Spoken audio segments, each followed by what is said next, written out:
ભગવાન ભક્તો આપણા પ્રત્યેકના કપાળમાં તિલક અને કુમકુમનો ચાંદલો હોવો જોઈએ. ભૂલતા નહીં, તિલક ચાંદલો બહુ મોટો મહિમા છે. તિલક એ પરમાત્માના ચરણાર વિંદની નિશાની છે. શું છે?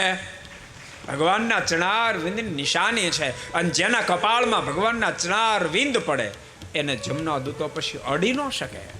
અહીંયા બે સાંભળીને કહું છું, ઘેરે બે સાંભળીને કહું છું, પ્રત્યેક હિન્દુ સંતાન એના કપાળમાં ઉર્ધ્વપુંડ તિલક હોવું જોઈએ.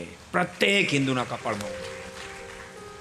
ભક્તો, બે આપણા મુખ્ય ચિહ્નો છે હિન્દુ ધર્મના. એક કપાળમાં રહેલ ઉર્ધ્વપુંડ, બીજી માથામાં રહેલી શિખા. આ બે આપણા મુખ્ય ચિહ્નો છે. બંને ચિહ્નો આપણી પાસે હોવા જોઈએ. ભક્તો, તમે વિધર્મીઓનો તમે વિચાર કરજો, એના પોતાની ચિહ્નોને ધારણ કરે છે, આપણે નથી ધારણ કરતા. પણ બધાને કહું છું, ઉર્ધ્વપુંડ તિલક અને માથામાં શિખા રાખજો. ન રાખતા હોવ તો આ ફેરી વાળંદ પાસે જાઓ ને ત્યારે નક્કી કરીને જાજો કે માથામાં શિખા રાખવી છે, ઉર્ધ્વપુંડ તિલક. હું એવું નથી કહેતો માત્ર સ્વામિનારાયણ સંપ્રદાય ને, હિન્દુ ધર્મ માત્ર ને, બધાને આ રાખવા જોઈએ. પ્રત્યેક વ્યક્તિને રાખવા જોઈએ.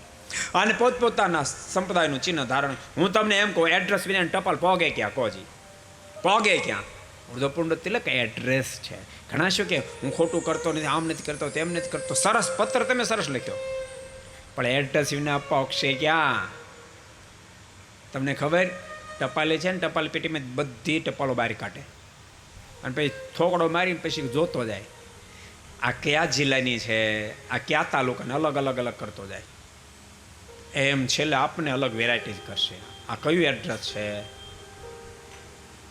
ભગવાન કૃષ્ણનો ભક્ત 1-1 અને જવા દો ગોલોકમાં. પાછું બીજું પાર્સલ જોશે. આ તો 1-1-1, આ તો ભગવાન રાઘવનો હશે, જવા દો વૈકુંઠમાં. વળી પાર્સલ આ કયું છે? 101 ભગવાન સ્વામિનારાયણ, જવા દો અક્ષરધામ. અને પછી એડ્રેસ વિના ટપાલ ને આ કઈ? તો આમાં કે એડ્રેસ નાખો ગોડાઉનમાં.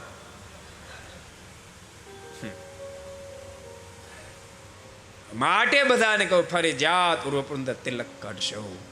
अगर ये वीडियो आपको पसंद आया हो तो लाइक करें और शेयर करना मत भूलिए. सब्सक्राइब करें सरदार कथा चैनल को और बेल आइकॉन पर क्लिक करना मत भूलिए लेटेस्ट वीडियो सबसे पहले पाने के लिए.